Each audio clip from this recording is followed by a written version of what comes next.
Welcome, welcome. Thank you so much for giving us your support tonight. Really, really looking forward to a great night. I'll let Alan explain why we called it Winning On Your Doorstep, but the giveaway is the word doorstep. It's celebration of the people who actually are in our community on our doorstep. And I'm looking forward to a really inspirational, energetic and fun session talking about people that are on our doorstep. Super lineup. They don't need much explanation from me, but David, as you all well know, is a world-class actor. Little did you know that he's a Villa fan, so he needs quizzing on that one. That's quite... I find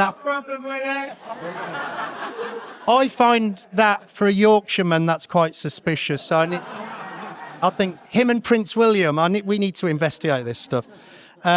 Juliet obviously is an internationally renowned entrepreneur. She's created an amazing global brand called Grenade. And then we've also got Mitch, and you probably know less about Mitch. I'm absolutely blown away by him. I saw him at the King's Award for Innovation recently, and my prediction, he's going to be one of the UK's most prominent business people. So you heard it here first, yeah? Get your bets on. Right, so let's get started. Enough of the boring stuff. Thank you so much for coming. I hope you're having a really great night. I want to introduce my pal, Warwickshire's Graham Norton. Chief Monster at Purple Monster, that fabulous, fabulous company, Purple Monster. Have a look at them if you haven't heard of them. It's Mr. Alan Heap. Thank you very much, my friend. If I went through all of the credits that belong to David Bradley, our first guest, we could just spend an hour going through the whole credits, and that would just be the whole time. David, first of all, it's just worth noting, was born during the war. Not many people can sort of lay claim to that, I suspect. Yes, yes.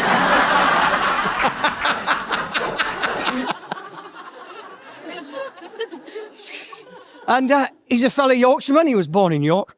And he is known, by many, many of us as a household name in different films, especially in Harry Potter and, of course, in Game of Thrones. I'm one of the people who are sort of 10 years behind Game of Thrones, and I've been watching it recently. I really just started it. My wife will testify to this.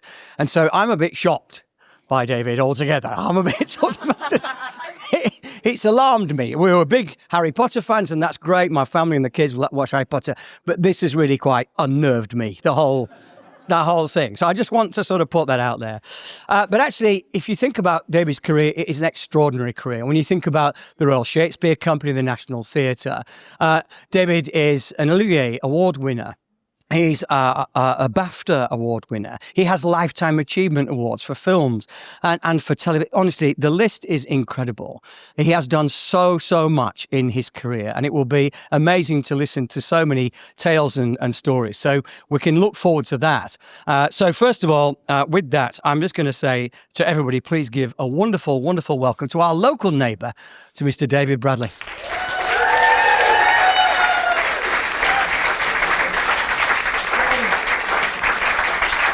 Good evening, sir. Thank you, my friend.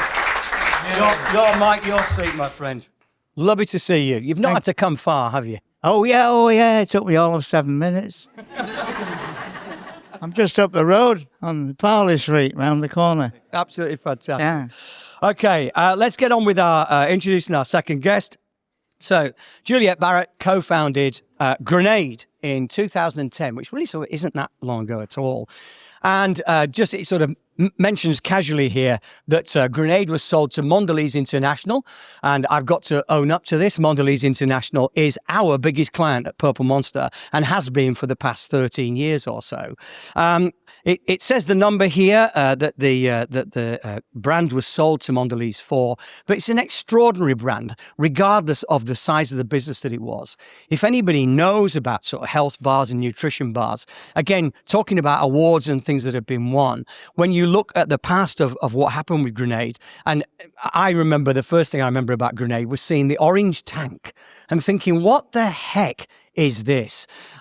Juliet is known very, very much for her forthrightness, her plain speaking, her... I'm just trying to find other words for swearing, Juliet. That's sort of nice. but for not suffering fools gladly. Oh dear, I'm in some trouble. But it's about putting brand first and building brand. And Juliet did extraordinary things with this brand that made it stood out in the market so much. In terms of awards that they won, it was always in the top end of the Virgin list, which everybody's looking out for the fastest growing companies. The people that are looking for that, then that's exactly what it is.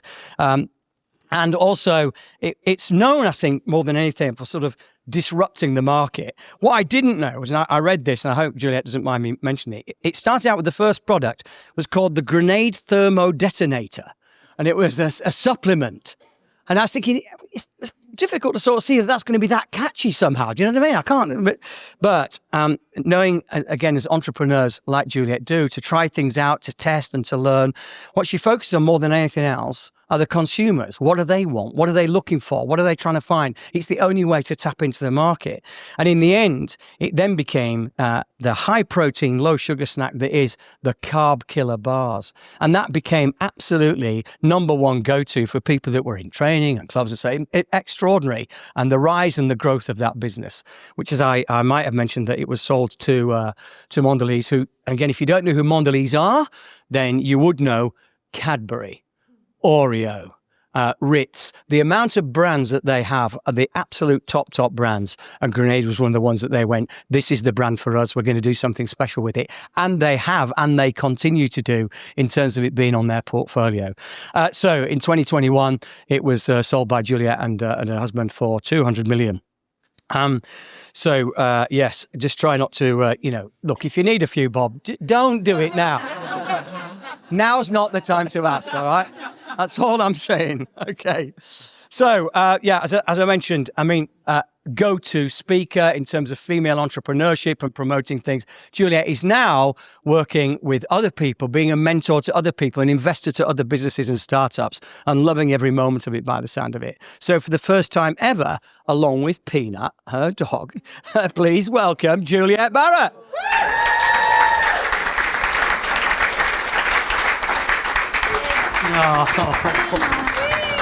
Darling, you can go in there. Yeah. There you go, Peanut. What do you think? There you go, darling. She'll like that. And you said, Juliet, that Peanut's sort of used to this kind of thing. Yeah, she's she comes to a lot of places with me because I have no dog care. So, don't you, darling? Look at that. So just pay attention. This is how you listen. Yeah. All right. You know what I mean? How much attention you're paying. Okay, lovely. So our final guest this evening, as Nigel has already said, and I quite like the idea. When I spoke to Nigel sort of off the record a little bit about Mitchell, and he said, to be honest, I think he's either going to end up sort of as Prime Minister. I said, well, that's an interesting jump. He said, just, like a massive entrepreneur sort of running multiple businesses and so on. So there you go. You heard that here first. If at some point in the future you get to vote for Mitchell, then you'll know, this is where it all began. So, Mitchell Barnes is the founder and CEO of RYSE 3D, RYSE, if you want to go and look it up and find out what they do. When you start to look into the technicality of 3D printing, it's a lot of technical stuff. So, yes, that's what Mitchell is involved in. But actually, when you look at what he created, not only did he go, yeah, we can do 3D printing, that's good, I can do a company, I'm going to find ways in which we can build that business and build it fast and grow incredibly. But at the same time, he kind of went, actually, I'm not so sure that 3D printers are the best. They could be a bit better than that. Maybe we could do a model. Maybe we could change something else and do something different. Testing, learning, classic entrepreneurial behavior. And so there's another organization, Lander, and they've created this machine called the Lander 500, which again, I won't try and pretend to know what it does, but at some point, I'm sure Mitch can tell us exactly what it does. It says here that he started printing 3D things in his mum's garage. Is that right? There you go, it's fair enough. Now, and I should sort of say, because we're all from different areas, and Mitch lives in Shipston-on-Stour. Now, it's very nice. It sounds very nice, doesn't it? It sounds lovely, but I just want to make it clear, he's a Cov lad. I mean. And all the background is JLR, and many other things. So much automotive background. Wonderful family stories that we'll find out a little bit more about. So, again, what about Mitch? Why is he here? Because he is already the recipient at the young and tender age of 22 something, of the King's Award for Innovation. And his business is growing so fast in terms of expanding his workforce and employing more and more people. And it's fabulous to have a young entrepreneur doing exactly that and to find out what that's all about. So we've got such a lovely, lovely mixed panel today with us this evening. So now let's have a nice, lovely round of applause, please, for Mitch Barnes.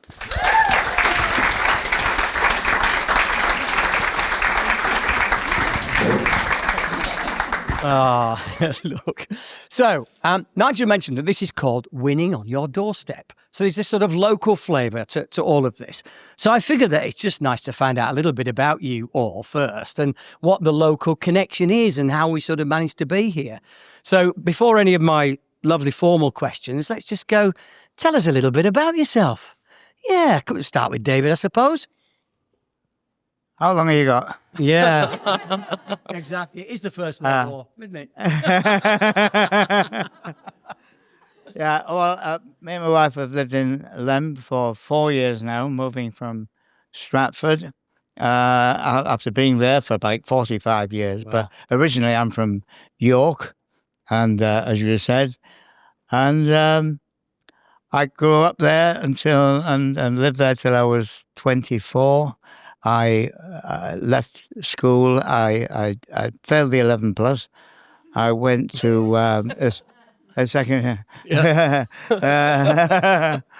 My mother thought the nun who decided had cheated, and I should have been at grammar school. Almost certainly But true, David. It's a good job I didn't go, because I wouldn't be doing what I'm doing now. And I left school at 15. Worked in a factory for 8 years. And totally directionless. Yeah. None of my family had any connections with the business, so to speak. And then eventually I had a guy who ran a youth club who persuaded me that I should go to drama school. And he said, I suggest RYSE. I said, what's RYSE? And he coached me, and then I did an audition. I was told to go home and forget it. I did another audition and was told the same. I tried another drama school, Central, and they said, if you've got a trade, go back to it, because you're not going to be an actor. So on my fourth attempt, I actually got in. And that was, for me, I just couldn't believe it. And the factory I worked in went bust not long after. Wow. Well, I have a feeling I had something to do with their demise. But I'm not sure we can blame you for the demise of the factory, but that's it. As a matter of interest, so it's wonderful to have got to RADA and that persistence. And RADA, for those that don't know it, the Royal Academy of Dramatic Art, it is the prestigious school. It is the one. So to get there and to be able to do that, I just have to ask, what did the factory make? we made optical instruments, microscopes, theodolites, surveyor's levels, things like that. And it wasn't something I could go to the next town and do, because there wasn't much call. And I was hopeless. I ended up in a suit and tie. I was that hopeless. They shoved me upstairs, and because they thought, oh, he's a nice lad, but he's not going to be. Yeah, he's not going to cut it here. My foreman told me I was the original square peg, and I thought that's a clue. Your foreman sounds quite smart. Obviously figured out that this was not for you at all. But he was called Ron Slaughter. Excellent name. And he told me the truth, and I realised then that time for a change. And but it wasn't up to me. It was this guy who ran this youth club who pushed me. And every time I failed, I said, "Oh, that's it." Somebody in a suit told me I was crap, and that for me was good enough. And he persuaded me to keep having a go. And if it hadn't been for him, I wouldn't have. Fantastic, David. So, and teachers and mentors, let's pick up that, because I know for Juliet, I'm going to ask you a little bit about yourself, because you trained as a teacher, didn't you? Isn't that the case? Yeah, I was absolutely awful. You know, like that is it Cameron Diaz? She was in that Bad Teacher. I was just like her, but not as hot. So it was never my sort of vocation. It was one of those things where I went to university, didn't really know what I wanted to do. I wasn't particularly academic. I was just really practical and liked doing other stuff other than studying. So yeah, I qualified as a teacher, but was really bad. I had to teach Year 7 humanities, and I was a geography teacher and PE like everyone. And I literally got them to colour in Ganesh and Gnu, those Hindu gods, for like weeks. So yeah, it was just definitely not something if that I any of your wanted to children do. attended, any of Juliet's Yeah. schools, I wish to apologise on her behalf now, just how bad You'd that have education. watched a lot of videos like Twister, Dante's Peak, all sorts. But, this was back in the day when you could get away with it. But, yeah, I grew up in Solihull, so I went to Tudor Grange School, sixth form college. Not RADA, so just Tudor Grange. The Green Bogies, I think we were called. And then went to university in London and then moved back to Lapworth in Solihull probably about 15 months ago. Wow. So yeah, you've come and you said you'd had a period away. If you don't mind me saying how you described it, you went to live around. You tell it. Yeah, I was in Cheshire, and I think I referred to it as fur coat, no knickers. So, and the fact it rained a lot. So yeah, it just never felt like home. I think it's sort of worth saying at this point that my colleague George is from the similar area. But anyway, I just thought.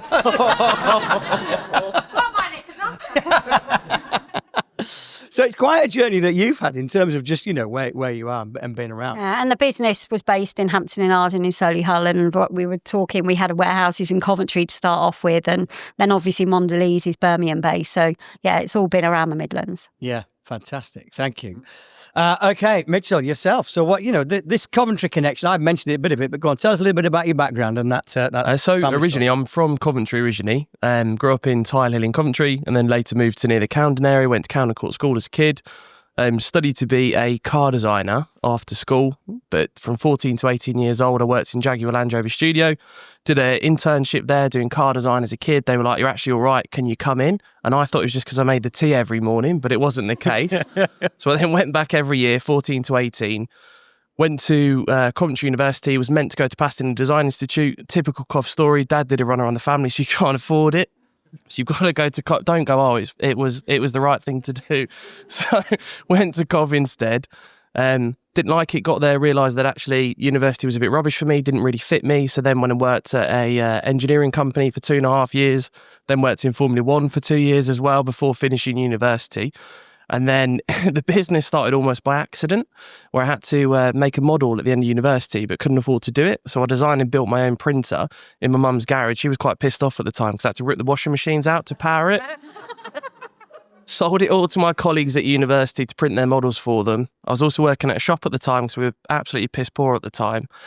Paid the guys in beer at the engineering company I worked at to paint the models for us, then sold it back to the other guys. Lived in Los Angeles for a while, delivering stuff for customers over there. Lived in London, lived all over the shop, and now settled in Shipston-on-Stour where we're based. But you kind of can't really escape Coventry. You have to go back quite a lot. You can't get away. Yeah, because there's not really a sort of big automotive manufacturing base in Shipston-on-Stour, is there? No, there's not. But like really, so the building we're actually in used to be a place called Blade and Turbines. They used to make all the turbines for the Harrier jets. So they actually won a King's Award 40 years before we did, in the same building, which was really cool. What a lovely that's lovely, isn't it? I love cyclical stuff like that. That's fantastic. Yeah, really good. You're also making me feel sort of slightly inadequate. Do you know what I mean? It's just that thing of where you've been, what you've done, Formula One, all that stuff. It's like I'm going like, yeah. You did manage not to swear, though. No, I live in Leamington the last 25 years. Good. Okay, look, well, it's lovely to have this local connection. It really is. It's fabulous. It's called Winning On Your Doorstep, this idea. So one of the things I have the idea of, because we've got very different careers and different perspectives here, which I think is really important. I'd love to know from all of you what you think of as winning. What does success kind of look like? And I'm going to be sort of subtle about this, but there are different generations on these seats. I don't know if anybody's noticed that at all. Our Second World War veteran here, Juliet, who's just made 30 something, and then of course Mitchell, who's still in his 20s. He's still in his 20s and he's running a company that's driving fast and already worth millions, and it's amazing stuff. I'd love to know from your perspective, what is it, do you think? What does success look like from these different perspectives? Well, that word winning is not something that I've always been familiar with, because it's. I know there was the old adage in my business: you've got to beat someone else to the part, or you've got to be the best. And I think if you can be the best you can be and not get obsessed with being the best, like when they give out awards, it's an arbitrary thing. It's a panel of some people who decide that you should get it for that year, you know. And I have no complaints, of course. It's been very nice. But it's not, in a way, it could be anybody else, depending on someone's opinion. Yeah. And I just think that if you can just do your best at what you do, it's a lot less heartrending than thinking you've got to be the winner. Because success and failure in the sort of the audition process and in the sort of, do I get the job, do I win the job? And as you were saying about different accolades being decided by a panel, I know that you got the Olivier Award for your portrayal of the Fool in King Lear. Yeah. Which is an extraordinary piece of work in any case. I know you've done so much Shakespeare work, David, incredible. But that arbitrary thing, but you've also got to sort of win every time just to get the job, haven't you? You've got to win the job in the first place. Yeah, and I've been close to a few jobs in my time, and it's the kids that put pressure on you. So you've got to get this Superman 5, Dad, you know. Or I was up for the full Monty and I got down to the last two. Oh. But I think when so when it came to Potter, the pressure they put on me, you know, because you have to apply for an audition through your agent, and then you, if you're lucky enough to get an interview, you get through that. The director likes you, but you've got to go back again for the producers weeks later, and every day the kids are saying, any news, have we got it? In fact, an actor I know set up at the time, he set up a helpline for actors with kids who didn't get into Harry Potter. Alex Jennings did that. I mean, yeah, I can imagine that with the kids and the pressure. Extraordinary. And aren't we just delighted that they made the right decision and that David is Filch? Yeah, honestly. Such a beautiful thing. It's a beautiful, beautiful thing. As long as we don't talk about Game of Thrones, I'll be fine. So again, the same question, I guess. You know, Juliet Mitchell. Yeah, I mean, it's something that you think about. Well, not think about. You get asked quite a lot about. I'm not saying that this is a repetitive fair enough. interview, just to say, but no, I mean, it is. I mean, I think as an entrepreneur, you never feel that you are successful because there's never a start and a finish. So I think, you know, if you succeed, you start something and you finish it. But I think for an entrepreneur, it's never about what that end is. It's always about the journey.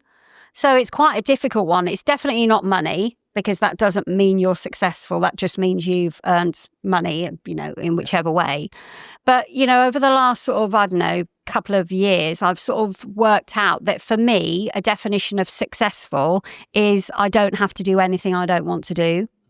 And you have choices and you don't have to say yes to stuff. So I think my best answer is success is when you have choice and you don't have to do stuff that you don't want to do. Right. And of course, it's for all of our careers, you know, there are moments when you do find yourself having to do that, don't you, at certain points, of course. Yeah, of course. And I think that, you know, when you're running a business, you either do it or you don't do it, you know, and for the business to succeed, you have to do it. So there is no choice there. You can't just give up. But I think that, you know, having that choice and being able to choose what you do every day or which customers you supply or what products you do is a definition of success when you have that genuine choice. Mitch? I think it's probably quite hard to, I guess, put a word on. That I wouldn't say winning or success is everything because it never lasts very long. Is the best way I can kind of explain it is you win a contract, fantastic, awesome, stick the pin on the wall, work with all these companies, cracking. got to keep them. Someone's trying to take them off you, or someone's trying to be cheaper. Someone's trying to out-innovate you. Someone's trying to outwork you. For me, success and winning is all about you just cannot give up ever. And winning is just not quitting, if that makes sense to me. I don't think there'll ever be a point in my life ever where I'll go successful now, won now. I don't think that'll ever happen. It's more about always getting up and giving absolutely everything. So when my head hits the pillow, I go, right, did everything I could. That's kind of the way I can kind of explain winning, is win every single day by just trying as much as you can in that day to do your best. There's no other way of putting it, I can't think. Yeah, no, it's great. It's a great answer, I think. And as David was talking about for him, about, being the best you can be, doing the best, that, as you sort of started. Accolades don't mean anything. Like, ultimately, it was cool winning the King's Award, and it was good fun. It was nice meeting King Charles and stuff, and it was wicked, but that does not pay the bills. So as much as that was a really cool experience, you've got to get up the next day, go to work, deliver meetings, deliver parts in, keep going. And even with like the growth we've had, we had the tariffs come in 2 months ago by the plonker with the tan and the shit teeth. So that overnight cut our revenue by 50% overnight. It didn't get rid of it, but it pushed it out over 3 years instead of 2 years. So immediately for us, that was like, right, we're still okay as a business, but we've then got to work our nuts off even more to go and get more revenue in, which we've done to replace that revenue loss. So it's all about that. For me, is winning, is going, someone's kicked you in the teeth, you've stood on a bloody banana, you slipped over, had a problem, get back up, keep going. That's winning, being able to get back up again when you get knocked down. And I think social media has such a big part to play because, people look at other people on social media and like they've got a nice car and like they're flashing everything and they think, oh yeah, they're really successful, but it's just bollocks. Or you win an award and, I'm really successful, but the business isn't profitable. So I think you can give that sort of outlook that you are successful, but actually it's quite empty and soulless and things don't make you successful. God, that was deep, wasn't it? Wasn't it? Yeah. I was thinking we were going to get a couple of jokes or something, but no. Okay, so look, on that front, and actually, it's sort of all of that resonates very much. From my perspective, we run a little small company, and we have to keep going and keep trying. That bloody tariff thing and the Trump thing, twat. It's terrible. Good opportunity. That's the other thing. You got to treat it as like big things that happen to you that are failures are massive opportunities. Don't win something, work out why, get better, be better every single time. Every time you lose, you find out a reason why you lost. Go and fill that weakness and don't let it happen again. Okay, interesting. So if there is something you can highlight and find out that weakness.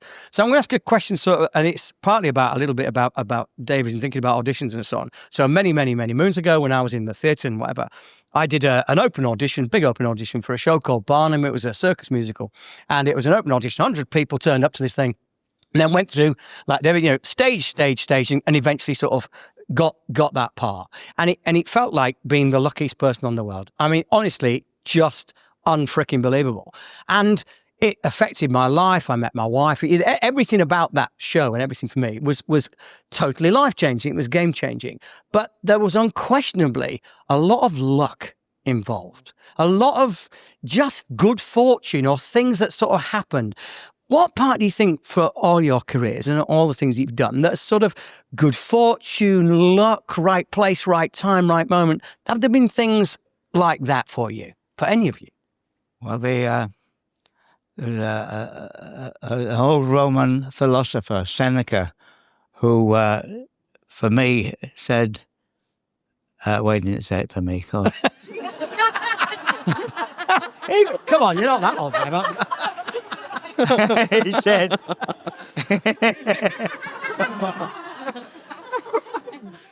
he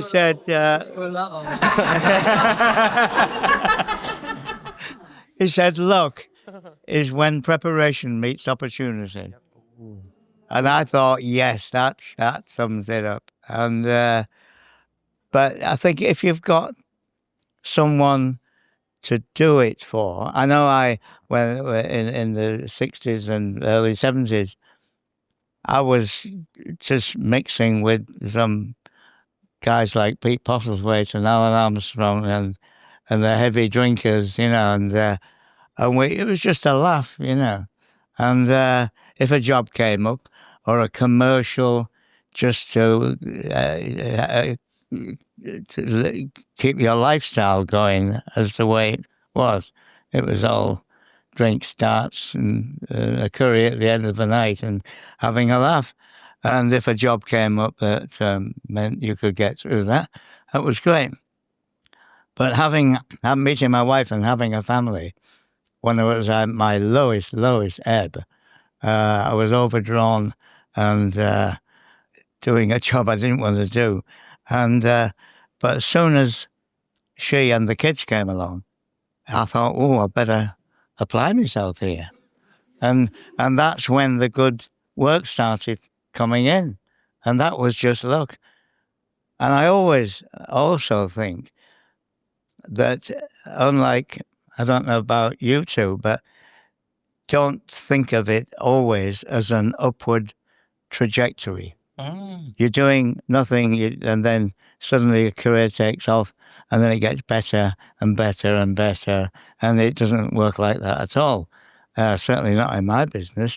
You accept it as a roller coaster. You get deep troughs where you're not doing anything, or you're doing a low budget or no budget film or something after doing something like Potter or Game of Thrones.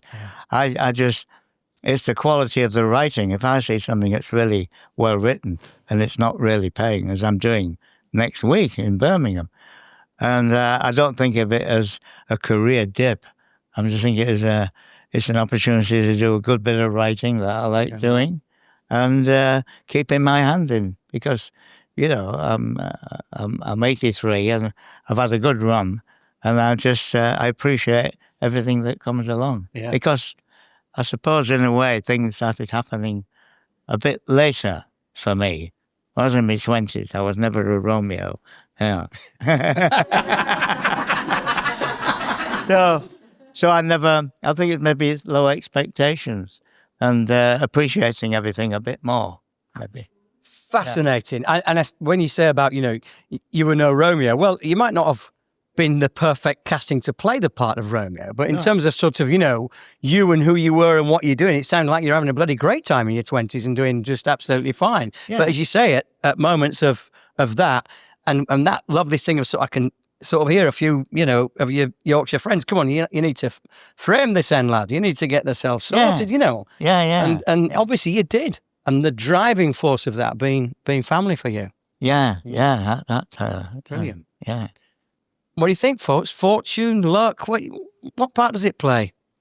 I mean, not luck, but timing definitely played a huge part in the Grenade growth. We launched in 2010, so we were in a recession and people didn't have the money to go out, so they were investing in themselves. So they were going to the gym because it was like, COV gyms, 30 quid a month or whatever. So people were going to the gym, so they wanted to look good. And also at that particular point, protein was becoming more normalised. So we had like all the big cereal providers sort of putting it on their packaging, and actually they did the education piece for us. Which was obviously a great help. It was also the growth of social media. So Instagram was becoming really popular. We had a chocolate bar and women love chocolate. Women want Instagram. So it was like right place, right time in so many different scenarios. And our friend developed lactose-free milk in Birmingham like years and years ago, and he had to throw it all away because it was far too early. So I think you can have a great idea at the wrong time, or you can have a great idea at the right time and then it grows, which is definitely what happened to Grenade. But, luck plays a part, but hard work, determination, stubbornness, not giving up, all of those play much more of a role than luck.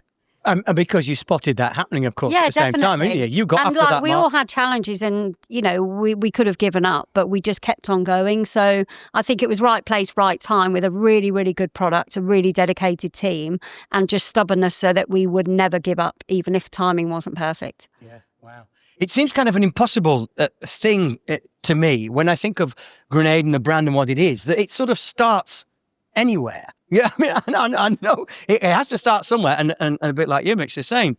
I can understand it with David's career. What I can go and try this, do this audition, this is a possibility of a job, whatever. But this idea of starting something from nothing is an extraordinary thing to me. Yeah, but we were talking earlier, and like I think when you start a business, people see the day you launch as day one, but actually it's the 15, 20 years before that, you know, where you're doing all the research, you're working in shitty jobs for other people that you don't want to do, but you find out what sells, what doesn't sell, what people want, and that's almost research for that day that you launch your own business. So we went into it knowing what consumers wanted, knowing what didn't sell, what did sell. And like, I wouldn't say that we did better than other people because that sounds really arrogant, but we definitely did it differently and it stood out. Oh, it stood out, isn't the word when you think about the marketing and stuff that Yeah. you did created. Extraordinary. What do you think, mate? I think for me, was it right timing? Was it right? I don't really know, to be fair, because obviously it's still going now. I'm still in the middle of it at the moment. But essentially, like 3D printing, a lot of people would obviously think 3D printing is brand new technology. Nah, it's not. So 3D printing was first talked about in 1915 in a sci-fi magazine. And then it's been going on since the first ever type of 3D printing was, you know, like cartography maps of like maps and stuff in national parks. That was the first type of 3D printing that was done years ago. Wow. So it's been going on since like the 60s and 70s, and that's where the patents were from. It's bonkers. So when I got into the industry, it was more of a case of I knew about 3D printing, had done loads of stuff from 12 years old to now.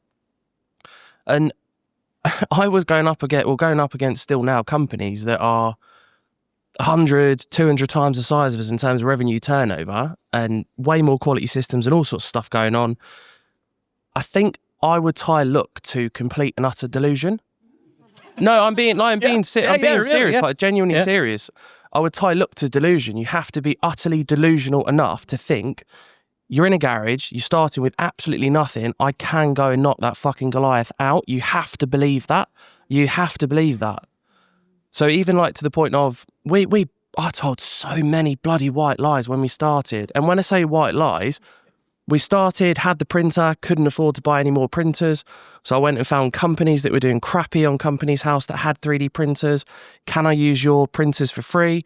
I'll rent the space on them. We'll go and sell the parts to the other people. I'll give you a bit of a markup. Built up the brand, then had to go and borrow quality systems from other people. Then it was a case of you're starting to get more production work through, doing more stuff, and everyone goes, right, I want to come and see your factory. Fuck, I'm still in the garage. You can't come and see it. So you then go, you had to tell people. They go, how big's your factory? And I was like, it's pretty big. Like, nah, it's not. So it was kind of like, it was really a bit mental. They go, can we come to the factory? And I'm like, we've got loads of construction work. We've got loads of stuff going on. You can't come. It's safe. It's not safe. It's not right. Did not exist. And the first proper office we had was at Warwick Science Park, and it was, funny enough, it was Nigel's old office that we had. So how you put up with a purple wallpaper, I have no idea. But yeah, that was the first office we had, and I think we had to tie that luck to the delusion to go, I'm delusional enough to think if I work hard enough, I'll be lucky enough to get some success. So I'd tie the luck to delusion. You have to be utterly delusional. People will go, you ain't going to be able to do it. You're not going to be able to do it. Ain't got enough money. Can't do that. Haven't got enough contacts. Fuck them. Just give it a go. Yeah, exactly. Yeah, it's a great story.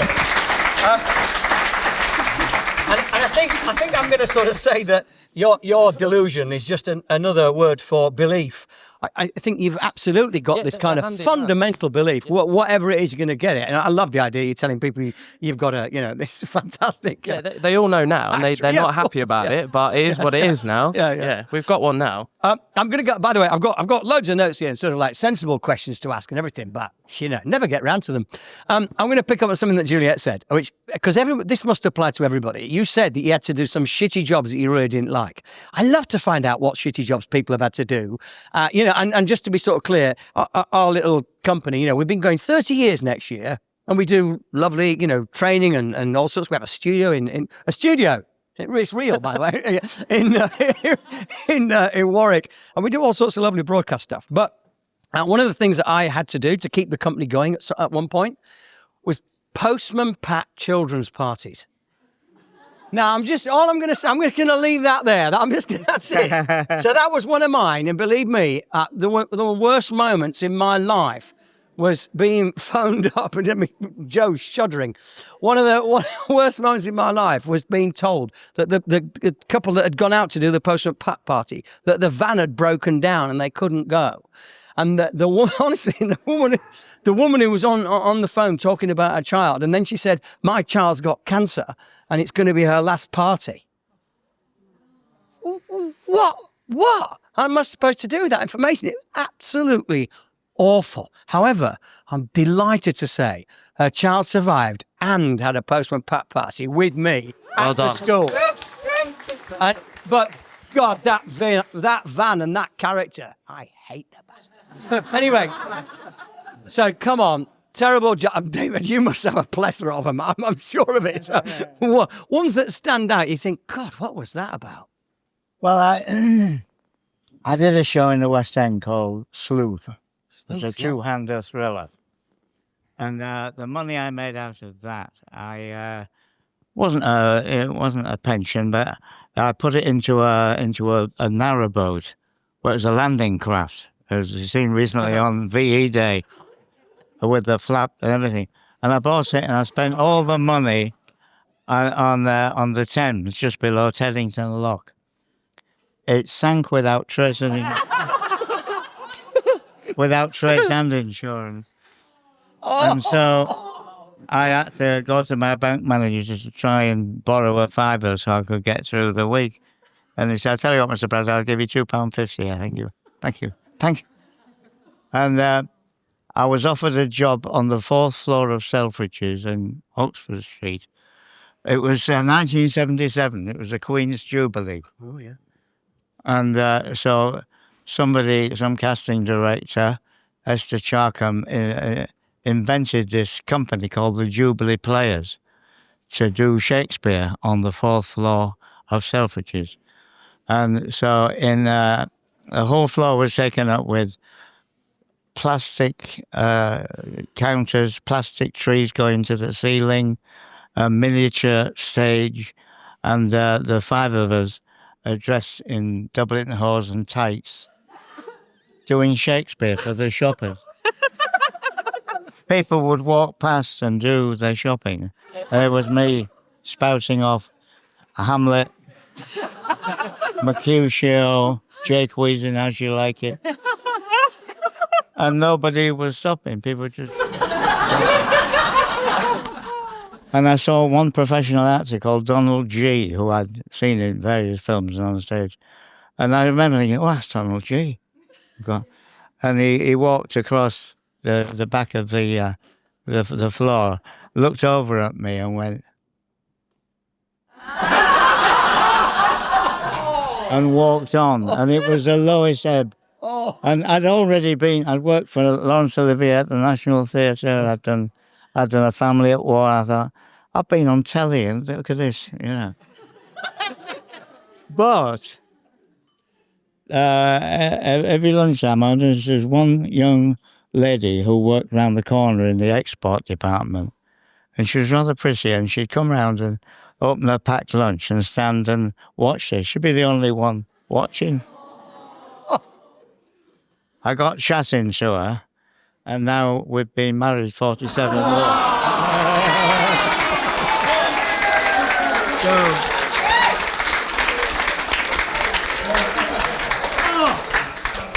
So, whatever happened since then, I think, well, it was a low point, but my goodness me. So, what a beautiful, beautiful thing, dude. Yeah. Absolutely gorgeous. I can just picture you. I've done some shit jobs like that as well, but that's just a beautiful thing. But the tights, and everything. She should have had that's a fair warning, isn't it? She should have known, shouldn't she, at that point? Yeah. Oh, that's beautiful. Yeah, folks. I can't even remember what the question. That's right. Shit jobs you mentioned it, didn't you? You said it, Juliet. I've got no name drops like Laurence Olivier or anything like that. I think I started working when I was 13 at the local cricket tennis club, and bearing in mind I literally cannot cook to save my life. I used to be responsible for the cricket teas in the summer and the hockey teas in the winter, and the hockey teas in the summer involved a big vat of smash, which I will never forget, that you have to use to wear a rubber glove and a wooden spoon. And then the cricket teas in the summer involved anything that was purified. So there was grated cheese and tomato puree in a blender. That was one of their delicacies, which was absolutely horrendous. And then some sort of fish paste. But then I worked in early years, which was a school uniform shop, which was absolutely horrendous. And I got the sack because I just didn't go in one day. I worked in sport and ski in Solihull, where we used to take great pleasure in wearing all of the clothes home. And then I used to do exam marking. So I had a responsible job where I used to mark kids' GCSE and A-level exam papers and set them. So yeah, it was quite interesting trying to find one mark out of a child that wrote, "I do not know the answer, we were not taught this," or various other sort of swear words. But I think the funny story at Grenade is that when we interviewed for someone in operations and we explained, we said, "Well, where are you working at the moment?" He said he works in Two Sisters, is it the chicken factory in Birmingham?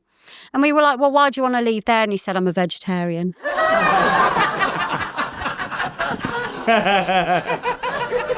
Poor bloke was working with dead chickens all day. That is a terrible job for a that's vegetarian. taken one for the team, isn't it? It really is. That's really, absolutely, yeah.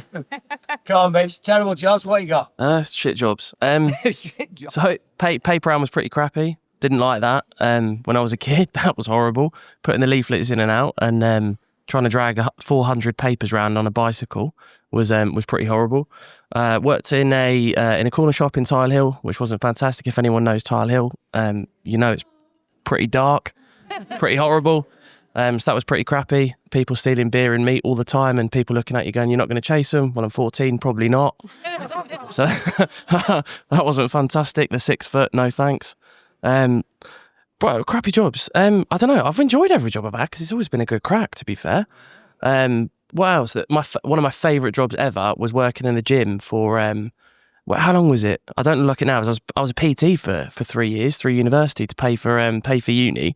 That was wicked because we worked at a gym and golf club and spa. We used to have pool parties afterwards. We'd get drunk and go and drive the golf buggies around. It was wicked. So I loved it. So I've never really had a bad job. You've had like people that you've worked for that are knobs and stuff, but yeah, the jobs have always been fantastic. Yeah. That's good. Let's move on to working with knobs. I think this is really excellent because there's got to be a few of those stories as well.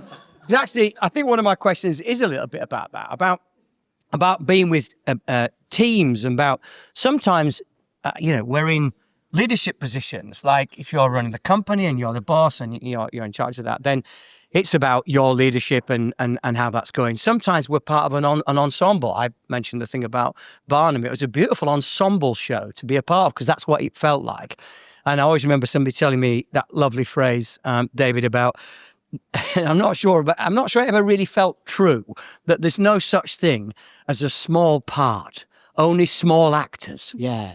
I thought, yeah, some of the parts I've had have been pretty small, but anyway, I understood what it meant. So what about that? What about, from your perspective, being in a team, either leading a team, being the one that people are looking up to, the one that's had more experience perhaps, or that sort of from a leadership perspective, that's what you got to do.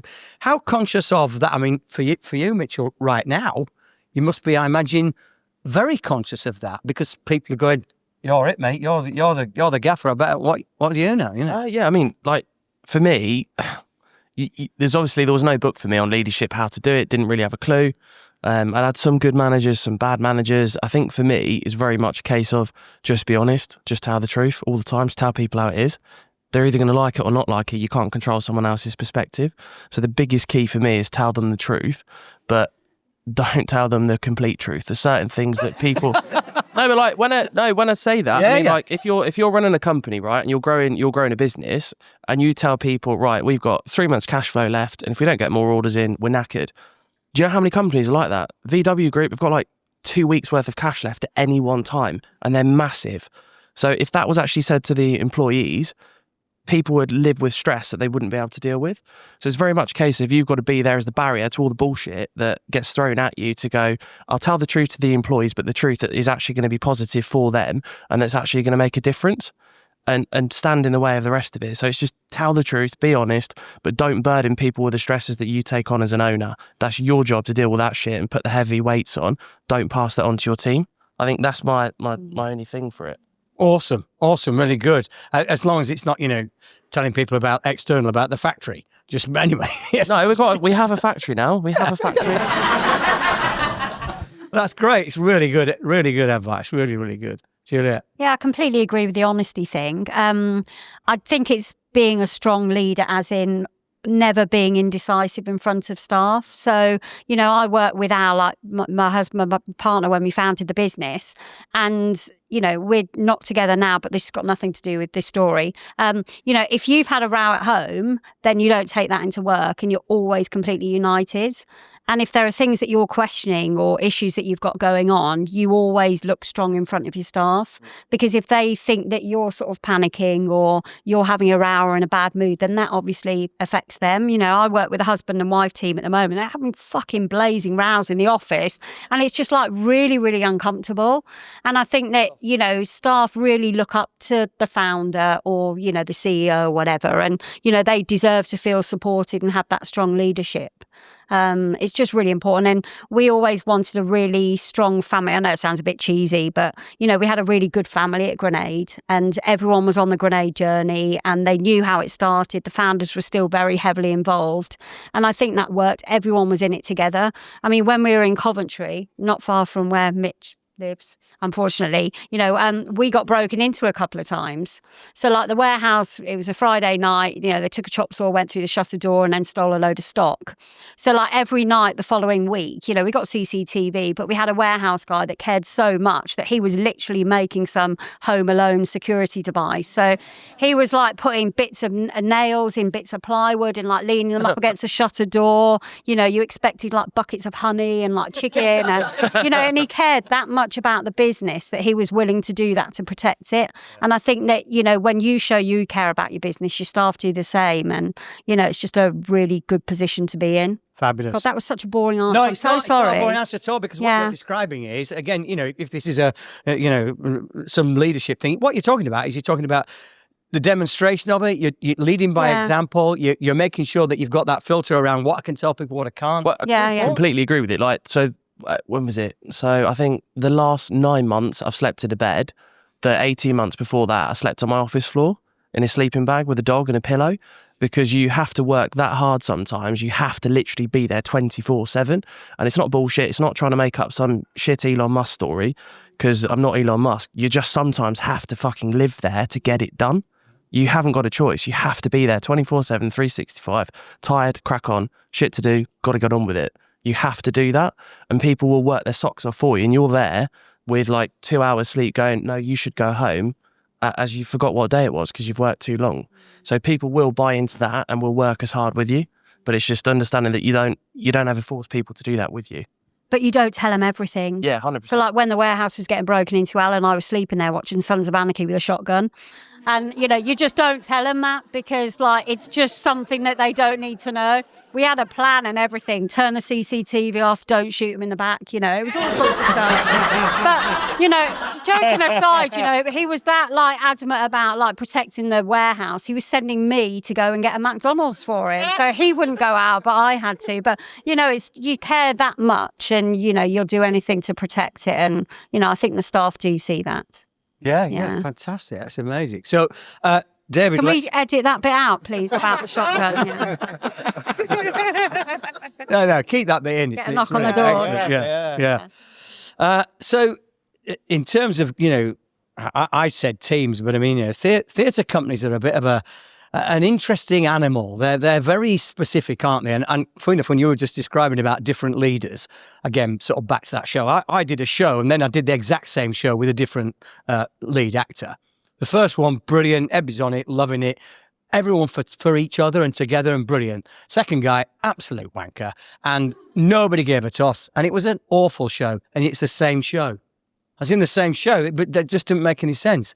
So, David, what, for you, I guess sort of, best theatre shows, worst, or people that you've worked with in those teams. Yeah, well, I have to say, by its very nature, theatre work is ensemble, and you're working with people, not against people, and you're working with a director who encourages that. It's like a playground, and I've always enjoyed that aspect of the work. With film, it's a bit different because a lot of it is out of your hands. If you don't know, you might end up with a scene that you've spent 2 weeks on, and you go and see the premiere and the whole scene's cut, and it's not up to you.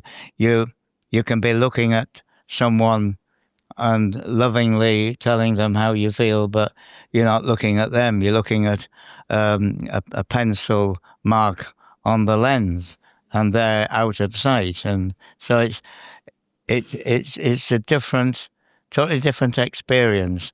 And the best is when a film director makes it an ensemble where you get a chance to rehearse and work together. Otherwise, you're doing a lot of homework, preparation.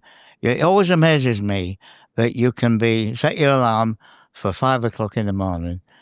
You turn up the first day on the film set, and you're straight into costume and makeup, maybe munching your way through a bacon sandwich while that's going on. Then you walk onto the set, and there's cables, there's electricians, there's carpenters, all beavering away, and then 10 minutes later, you're making a film. And most of these people have never met before. Mm-hmm. Some, you might get a spark, so say, we worked together on so-and-so, or another actor, but mostly you can have up to 100 people. And suddenly a film is on its way within 2 hours of that alarm clock going on. And that just amazes me how the machines suddenly grinds into action. They make it work. And it amazes us on the other side of that. First of all, it is an extraordinary machine, the filmmaking thing in TV. But at the same time, when you describe that thing of having to give us that emotion, give us that belief, give us that feeling, everything, and yet you're having to look on a pencil because the other actor's not there because they're not even booked for that day and so on. Yeah. That is an extraordinary skill and talent. Oh, clearly, you've worked at it for a long, long time. But when we watch your performances on film and television, to see that being portrayed is an extraordinary experience. And that's why I said, and jokingly a little bit, but actually real for me, loving your character, your grumpy caretaker in Harry Potter is one thing, but then seeing him in Game of Thrones and going, oh, no, what's going on here? Yeah. No, I don't like you. No, that's not right at all. Yeah. It's just in so many ways, he's not right at all. But, But I enjoyed that probably a bit more than I should. If I'm honest. How long have you been married? Anyway, no. Okay, yeah. By the way, folks, listen. I'm aware we are going to come on to questions from the audience. It's always the most fun because there'll be people sat there with all sorts of questions now. They're thinking whether it's about pretending about factories, whether it's about marketing, whatever. We haven't even mentioned marketing, Juliet. So we will do that, but also I forgot to say at the beginning. Look, don't ever sit there on ceremony if you need a beer or whatever. Just go and get one. Sorry, Nigel, I forgot to mention that, didn't I? Hopeless. Can't take me anywhere. So let me ask one other question, which is sort of I hope it kind of leads on some of the things that you've been talking about. I think all of us, it might be a personal thing, it might be a business thing, it could be a professional thing, whatever. We all kind of have what I describe as being pivotal moments. They're the moments when something shifts in your life, and it could be in you, in the way that you think and feel, but you go, I know when that was. I recognize when that moment was. And for whatever reason, they also, of course, affect everyone around you. Something that you do, that you're saying, that you're thinking, that sort of makes a huge difference. And again, look, go where you want to go, share what you want to share. But I'm always fascinated by that one idea. There's a pivotal moment in our lives where something changes and shifts and everything sort of alters around us. Does that bring anything to mind to anybody? Yeah. Too many probably, but yeah, fire away with a few. I suppose one was, how many years ago now? Probably 5 years ago, when we first did get the factory, did actually have it at the time. When we first had it, we got a big contract, which was not to do with pretty much what we were doing. It was for building and assembling things. We were printing some stuff with it, but it wasn't specifically 3D printing. We built this whole factory, filled it all out, racking, fixtures, the whole job lot. Employed people. We had 10 people employed at the time. Thought everything was fantastic, all going well. didn't read some small print in the contract, and they turned around to us one day and said, by the way, we're going to pull this all and send it all to China because you're 3% more expensive. So they cancelled the contract and we had absolutely zero coverage at all. And that was the bit where we went for, I think we were near £1 million in the bank, went down to £3,000 in the bank in 9 months, had to let everyone go, didn't have a clue what we were going to do, not a Scooby-Doo. And then in that same year, we then turned it around and had one of the most profitable years we ever had. Because it got to the point where I sat there on the factory floor going, I've worked my nuts off for this years and years and years, since 12, wanted to do printing, wanted to do stuff for all these cool car companies, worked hard, went down to nothing. Went, do you know what though? It's really good fun. Because you got to that point where you went, I've lost everything. It's really like sick to look at it that way, but you went, I've worked really hard, I've lost everything. Nobody actually gave a shit. So when I say gave a shit, no one would judge you for it. No one actually gave a crap that you lost everything. So that was then the point where I realised actually that whole fear of failure thing is complete and utter bullshit. It's no one cares when you win, no one cares when you fail. They just like you as a person for you, and that's always going to be the way. So that was the clarity of mind for me to go, actually, I'm just going to keep doing it for me and for the right reasons. Not to win, not to fail, not through fear of failure, not through fear of not winning, but it's pointless, but it's also means everything at the same time. It's really weird. It's like nihilistic, but also really positive at the same time. That was kind of a pivotal moment for me, was having nothing as a kid, getting something, having nothing again, and going, actually, didn't really change a lot, so I can do it again. Amazing. Oh, no. Sorry, I won't peanut up now. So rude, so noisy. I mean, there are lots of decisions, I think having private equity investment in 2014 and 17, that naturally changes the direction of the business because you're not accountable to them, but you have them to consider and they do make changes. But I think for us, with the nature of the business, it was launching Carb Killer Bars in 2015 because that moved us from a specialist sports nutrition brand into mass market food, and it opened a lot more doors. We were in all these sort of UK retailers, and it just made us a food brand as opposed to a specialist brand. And then I think personally, and maybe this is oversharing, Al and I separated in 2018 and we've still got joint businesses together now and we get on so well. But in the December, I went to the investors and just said, look, Al and I have separated. We got our own financial commitments. So Al and I were always in like the Barrat pot. So our packages were together. So I said, can you just look at my package? Because obviously we've got separate financial commitments. And then 10 days later, I had the HR lady come to the house and said, well, we've decided that we'd like you to step away from the business. So like from me asking for them to look at my package, it changed the whole direction because I had to leave something that was potentially my baby through no fault of my own, but just because they sort of had a majority and they wanted one of the founders out. So that was a huge sort of directional shift. And, if that conversation hadn't have taken place, I don't know whether I still would have been involved right until the end, or you just don't know, do you? Hindsight's a wonderful thing, but everything happens for a reason. I'm a massive believer in that. So, whatever happens, you just make the best of it and just crack on. Yeah, fantastic. Thanks again. I don't think it is oversharing, but I think it's really interesting. And and as you say, that one moment, you don't know where that's going either. Yeah, and there was always like, I should never have said anything, but you did, and you deal with it, and then you move on and crack on, and the rest is history. Yeah, fantastic. Anything come to mind, Debbie? Well, I can understand what Juliet means about that moment, which I've already mentioned about in working in Selfridges, the lowest of the low, and that happening and changed my life. But all I can think of at the moment is my first experience of fan worship. And unfortunately, it wasn't to do with me.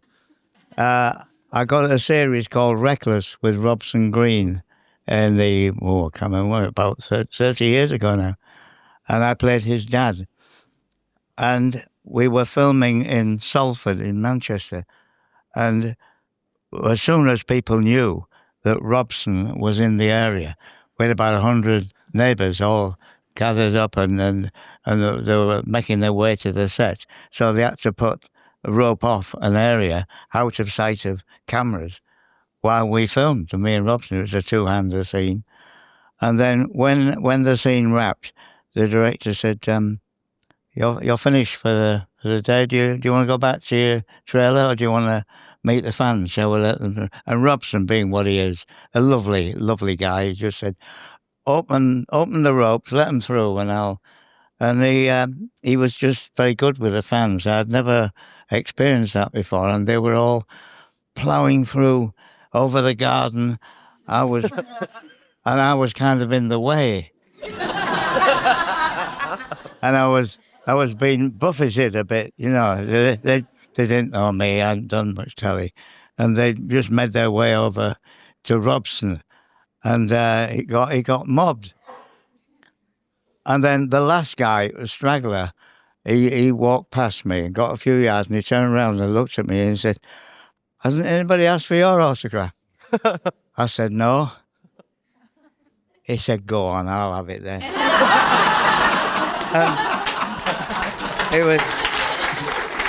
And I thought, he had such a look of pity. And the sad thing is, I can still remember that his name was Jason.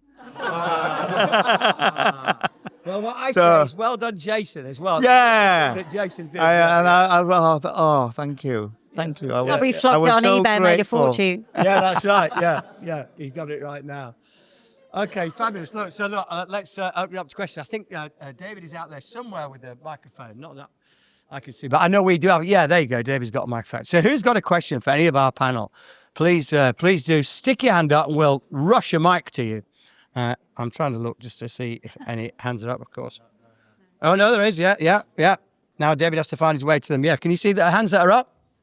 Just pass the mic along. Here's our first one. We got our second one down here. Third one in the middle. It's all firing off. It's all happening now. Hi there. Thank you for that. So just a question for Juliet. Just wondering what you're up to now, Juliet, and if you can speak more to what you're involved with at present. So I do some non-exec chairperson roles now for consumer brands. So I work with a couple of food brands and a consumer electronics brand. So it's a real sort of hands-on role. So just getting, it can be anything from HR to strategy to, the day-to-day. So if I work with founders that I like, and if I can just help them on their business journey and just save them a bit of time. And, the one thing I'm really conscious of is the grenade journey was my journey, and it's never going to be the same as someone else's journey. So your journey is going to be completely different. And I'm really conscious of that when I work with other brands, because it was just my journey and, theirs is going to be different. But anything I can do to help them, it just gives me, I don't know, I just really love working with founders. I think it's something quite special. Thank you. Next one. Here we are. Look. Thank you. This is also for Julia. You obviously mentioned that when you got private equity investment, it was quite a pivotal moment for you. What advice would you give to founders? Dave and I are founders of our own business. What advice would you give to us, as to what points in that journey we should really start to consider private equity investment? I mean, it's so difficult because, again, it was just the grenade journey. And, we had our first round in 2014 when I think we had an 18 mil valuation then, but we didn't have carb killer. So our products were very much caffeine based. And there was a lot of talk in Europe about being caffeine, being discontinued or whatever, or made a novel food. So it was quite early to get investment, and I think we felt a bit flattered, to be honest with you, and we sold a majority, which was a huge mistake. So, in hindsight, we should never have done that, because it did change the direction of the business. But it's one of those things that if you want to, you've got a choice. You either do it yourself and have a nice lifestyle business and beg and borrow from friends, or you think, well, actually, we want to scale this and we want to scale it quickly before someone else gets there. And that's maybe when you look at private equity. But you can either look at money, or you can look at money plus advice. So it's just what you want out of that relationship. And I think, the most important bit of advice is don't think about getting into bed with them. Think about the divorce, because it will happen, and you want to make sure that you're completely aligned. So if they want to stay in it for 5 years, that's fine. If they want to stay in it for 3 years but want you to stay on and you get an earn out, then, you just need to know what they want out of that relationship, because getting into bed with them is easy. You just have a glass of champagne and think of the cash. That's not a motto in life, by the way. It sounds really wrong. It's like, Jesus Christ, she gets into bed for a glass of champagne and a wad of cash, and she's got a shotgun. So, this is going very wrong. It's been a colourful life for completely Juliet, hasn't different it? show. It really is. So I do think I have a problem where I just don't think before I talk. But no, it's really important to think about what you want out of that relationship and how you're going to get out of it. And give yourself time. If you're desperate, you need to think about it 6-12 months before you actually need the money. That's really helpful. Okay. You've got a note, but you're really serious. Yeah. I like it. It's written in the stars. Of course. Nice. We like the Written in the Stars notebook. It's lovely. I think I had another hand up. Was it somewhere in the middle? Yes. There we are. Look, please work that way back. Thanks, David. My question's for Juliet as well. So Juliet, it's quite interesting you spoke about towards the end, but what actually, you always have an idea, normally it's a passion. Why did you start Grenade? Yeah, so we had a sports distribution business before, so we were selling other people's products to gyms and health clubs. So we had an idea of what sold and what didn't sell. And we also knew what people didn't like about the current product offering. So we started with a weight loss product, like a caffeine-based product, and everything was in very generic white tubs, and they were all called really scientific names like Xenadrin, Zedracut, Hydroxycut, and no one could remember what they were called when they were outside of the gym or the health store. So we thought, well, we always wanted a global brand, and we thought if it's distinctive, as in you can tell by the look and feel of the packaging what the product was called, then it's automatically going to stand out. And we started with a weight loss product because you could actually feel it working, as in caffeine gives you a bit of a smack in the face. So a lot of other brands started with like a commodity product, like a protein, and that's very hard to tell if it's working or not. So we wanted something that stood out on the shelf, that did what it said on the packaging. And, it took us a long time to get the right formula. So we just didn't want to launch something because it was in a plastic grenade-shaped container. And if it was a shit product, it just would have looked really gimmicky. And, for all the brands out there, you can sell something once, but to have a really strong brand, you need people to buy it over and over again. So, it's got to do what it says on the tin. So that was really important to us. So we just thought that we could do it differently from everyone else. Okay. Sorry, I can't really see, so just like looking over there somewhere. Yeah, we've got the bright lights. Yeah. So the next question's right next to you, I think. Hi, everyone. Thank you so much. This has been really, really lovely. My question is not for Juliet. I'm so sorry. Thank you. My question's actually for Mitch. The way you speak about your journey, even like the horrible times when you were sat not at home in the office, and that was where you were and that was what you were doing. And it sounds horrible, but the way you speak about it is so fearless. And my question is, did you find this terrifying? Because if you laid it out objectively, it is terrifying. And if it is it going back to that delusion, or is it something else that you found that you were just so driven by that you could just ignore all of that? Yeah, good question. Fuck me. Sorry. I wouldn't. It's really weird that you use the word fearless, because obviously a lot of the stuff that I have to deal with on a day-to-day basis is properly scary stuff. Whether you're making bits that if it goes wrong, you're going to jail because someone's going to die if they crash their car, or it's medical devices, so you've got to get it right. I mean, ultimately, do I think about it? I try not to. I do try and go into my delusion, and like my mum and my nan are very like key in my life, being from like a single parent home and that sort of stuff. One of the big keys was my mum and nan had a really tough upbringing. We had a tough upbringing. It was, you had to work really hard. I used to say to my mum when I was younger, like, it is bloody tough. Like, when is it going to get better? And my mum used to tell me that you have to go inside your bubble. And that was kind of the way that I kind of looked at it, is you've got to put a bubble around yourself of positivity, happiness, delusion. You are going to do it, and you just decide how much of the world you let in, if that makes sense. So it's just, you've got to pick a goal, go for it, stay inside your bubble, and just work towards that. That's wonderful. That's it, yeah. Thank you, Mitch. That's really kind.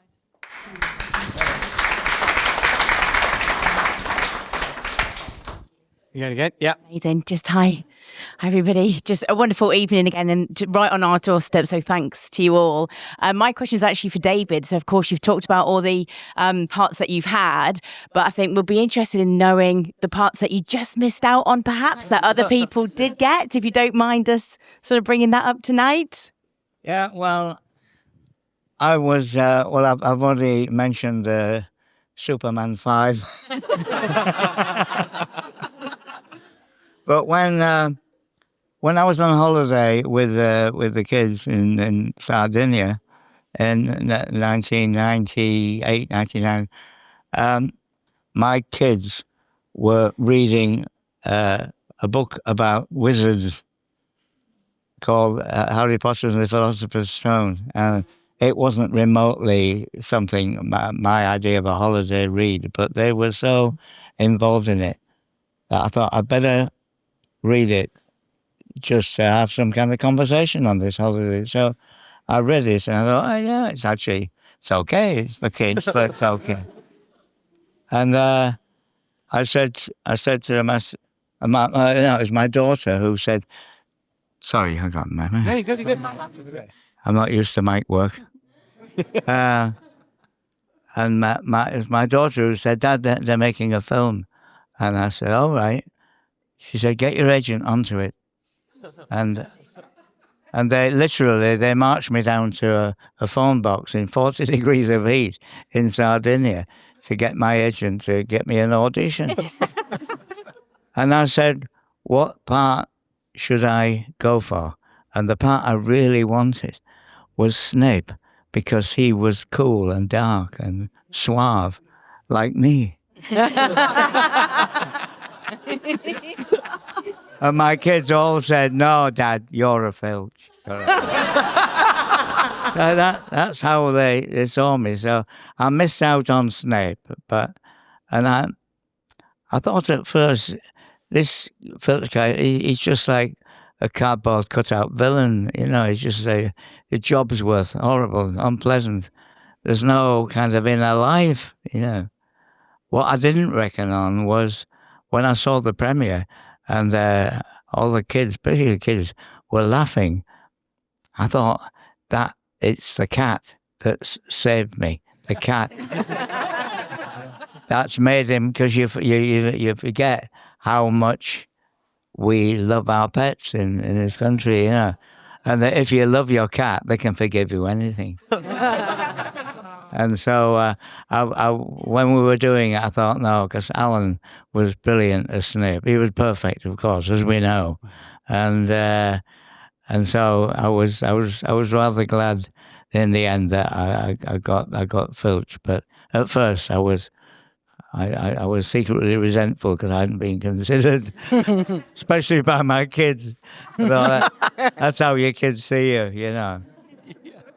Forget George Clooney, you know. Brilliant, thank you. Thank you. That's lovely. So maybe just time for one more question. Anybody else got there? Then I'm going to ask our panelists. Yeah, yes, sir. Right at the back there. Hi, guys. My question is to all three of you. It's a bit personal. What do you guys do when you wake up in the morning? And it's really about having a morning routine. And do you think that actually impacts your success, or that's just all bollocks? Right. This language thing's sort of catching on, isn't it? I have noticed that. He seemed such a polite gentleman when you stood up, and then, you know. So there you go, your morning routine. That was his question, was that, does your morning routine, what is it? What do you do when you get up in the morning, and does it contribute in anything to the way that you sort of, you know, succeed in your life? I think, Jesus, I'm aware.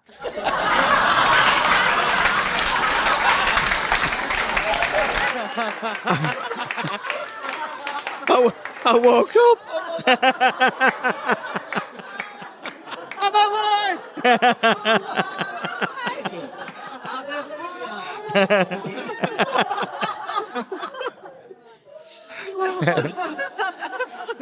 Well, I think that sort of explains one particular position. I think that's pretty good. Juliet, Midge? Yeah. I mean, I'm a bit like weird. I get up at 5 o'clock every morning and go on the treadmill, and I've done that for 20 years. So I'm a massive one of these 5 a.m. club nutters. And I just think it's the only time in the day that I get this to myself, and it's I don't compromise on that. So yeah, 5 o'clock in the morning. Wow. And then coffee, lots of coffee, like lots. Right. Yeah. Fair play. Yeah, that's, again, another very, very clear answer. You need to be in bed as well in about 20 minutes. That's good. Mitch? I have no morning routine. I suppose at the minute, because everything's so busy for the last 7 years, it's always been set by the chaos of what's going on at work. So it's more of a case of we have to turn around stuff so fast all the time. Sometimes you're up at 1 a.m, 2 a.m, 3 a.m, 4 a.m, 5 a.m, doesn't really matter. You just get up. It's kind of set by what work needs, if that makes sense. My first priority is get up. As my missus can say, is sat in the audience, I'm a bit of chaotic in the morning. First thing I want to do is get up and understand what day is it, what time is it, what did I not do yesterday, check my emails, go and get an energy drink, go straight to work. That's kind of my morning routine, is just get up at sporadic times, got to go to work straight away. That's kind of the morning routine. There isn't one. It's a bit nutty. Oh, well, but it explains exactly what's going on. And I think there's some, because we do read about these kind of, actually a little bit like yours, Juliet. So we read about get up at 5, and lots of us have a bit of fun of that. No, I got up at 4. I went for my run at, just these things don't seem possible, but they are possible for people. Yeah. And people do different things, right? And I think because it's the start of the day, and like that's just the one time that if you get it done then it doesn't matter what the day throws at you. But I think entrepreneurs are the worst, because we all say that we're spontaneous, but actually we're massively autistic in a way, because we love our routine.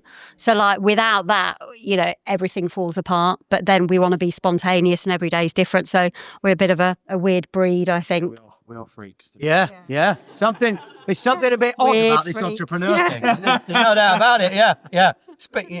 That's fair enough. I'm definitely more in David's camp. Just wake up and go, fuck, great, I'm awake. Yeah, excellent news.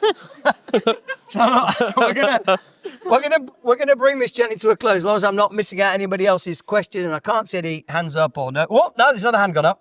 Timing's everything. Here we are. Find us another microphone, please. You've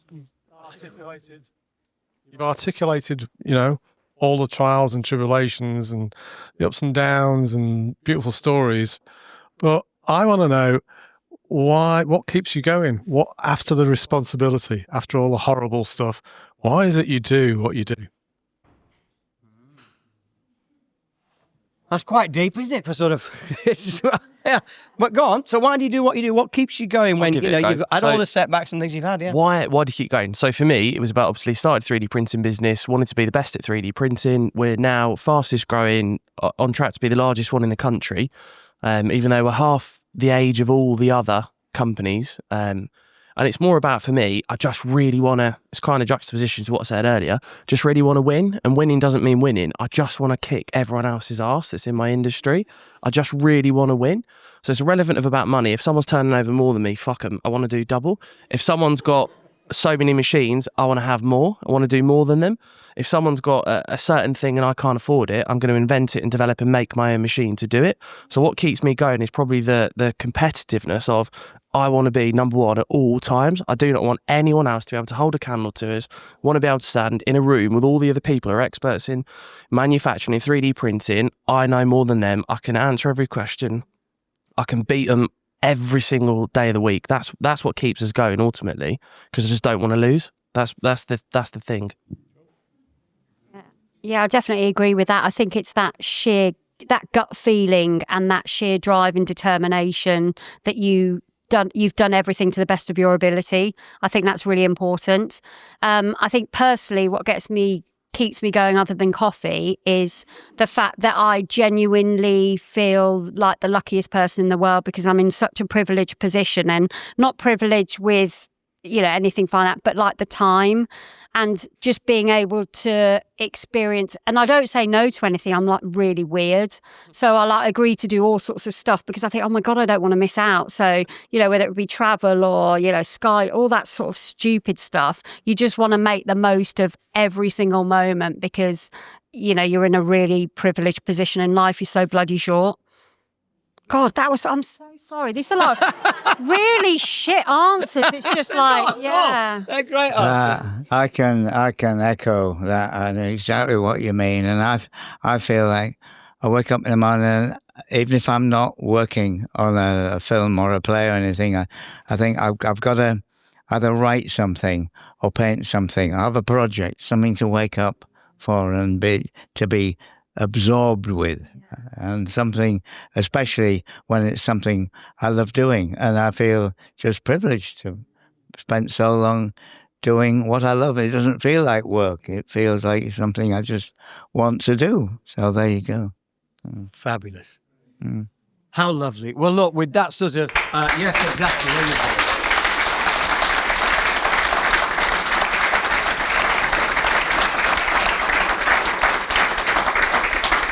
I'd just like to say on behalf of all of Mill Street, just a big, big, fabulous thank you to our wonderful, wonderful guests this evening for all the stories they've shared and for being so open and easy with us all.